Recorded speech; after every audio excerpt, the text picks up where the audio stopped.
Well, the correct information gives you power.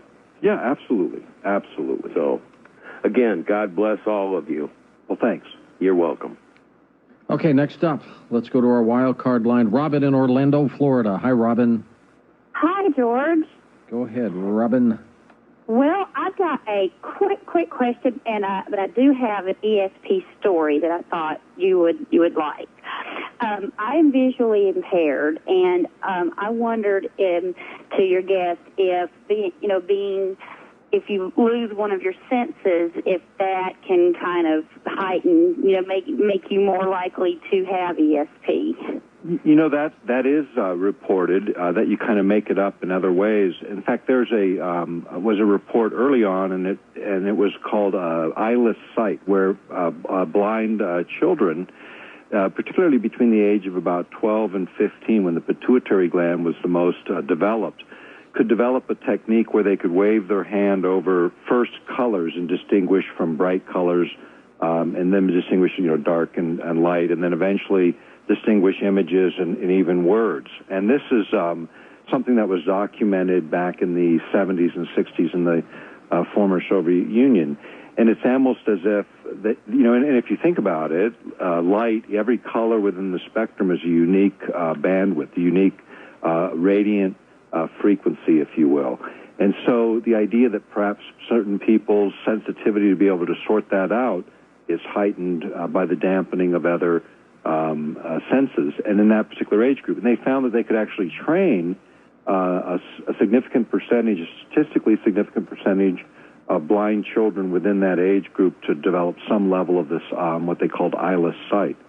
So I think we do augment it. And the other thing that I think we can look forward to is the synthetic sight. In other words, where you can literally create the same visual range as a sighted person, and be able to literally plug it in. In fact, maybe even augment it so we can see the ultraviolet, the infrared, and maybe more of the spectrum that's there that we don't perceive as normally sighted people. And that technology, I don't believe we're very far away from developing. There was a doctoral thesis done in the 90s sort of re-examining the theory behind vision that really leads to that. And it was done in Finland. It was quite remarkable, and it was accepted, and it's one of two hospital physicists in Finland that developed that theory of the visual system.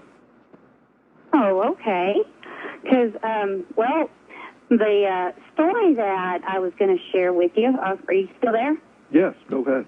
Yep. Okay. Well, when I was 9 years old, my grandparents raised me, and I was actually spending the night with my great-grandmother, and it was on a Friday night, probably about 10:30. We were already in bed, asleep for the night, and all of a sudden, I woke up to the sound of glass breaking. Scared me to death, 9-year-old kid. I waked my great-grandmother up because we were sleeping in the same bed, and I called her Gigi, and I said, Gigi, somebody's breaking in the house. I just heard a window break. So she gets up. She's a stout little old lady, not scared of nothing. She goes walking around, looking out all the doors and the windows, and she's like, honey, there's nothing. You just had a bad dream. Go back to sleep. Well, she gets back in the bed, and it's not even 2 or 3 minutes later, the phone rings, and it's my grandmother calling, all upset and scared because my grandfather and uncle had gone to a basketball game, and they were coming out to get in the car when they realized that somebody had busted the windows out of the car trying to break into the vehicle. Interesting. Kind of almost a precognition of an event. There's some discussion of this sort of non-local mind effect as well that allows you to plug into maybe things outside of the barrier of time and space as we think about it. There was some of Kevaranen's work points in that direction. Richard Allen Miller did the Holographic Universe, a paper back in the 70s, one of the very first on this. And I think there's probably a lot of validity that maybe things happen in a non-time space sort of relationship on some level, and it may explain some of this. And a lot of and there's the Tiller's work on sort of the non-local mind. Another a physicist who's written a few different books on the subject kind of point in sort of those same directions. Okay, let's go to who's next. West of the Rockies, you're up with us. Hi there. How you gentlemen doing tonight?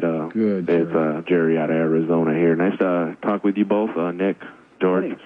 I caught the end of your show. I'm going to have to podcast it, but as far as it's exciting, as far as the foremost, new pioneer on these, new subjects, so I commend you. I know how hard it is to start from somewhere about a subject that not many people are able to, divulge information about. So, I always enjoy Coast, Nick is breaking ground again, Nick. Excellent. Well, there we go. And a lot of this information is out there, and what we've been recognized for more than anything else is the footnoting, because we'll pull 200-300, as many as 600 sources in one of our books, because it's that which gives you sort of the filling out of the picture. And we're trying to put together these days, complex science, make it simple and relevant, so that maybe we can do something about it. I mean, it's like fixing your car. Most of us can't do it today, too complicated, but we can sure drive it from place to place. And I think the same true is with public policy as it relates to our technologies. Yes, definitely. I got an ESP real quick for you. Sure. Okay. Headed down south, fishing. Buddies from high school. We meet up. Later in life. Have about 7 people in a truck, and we're going a little faster than we should, about 80, 90. I'm driving. I get this feeling that comes over me of how you're thinking to yourself. I get a feeling to myself that says, "Oh no, the tire's going to blow out."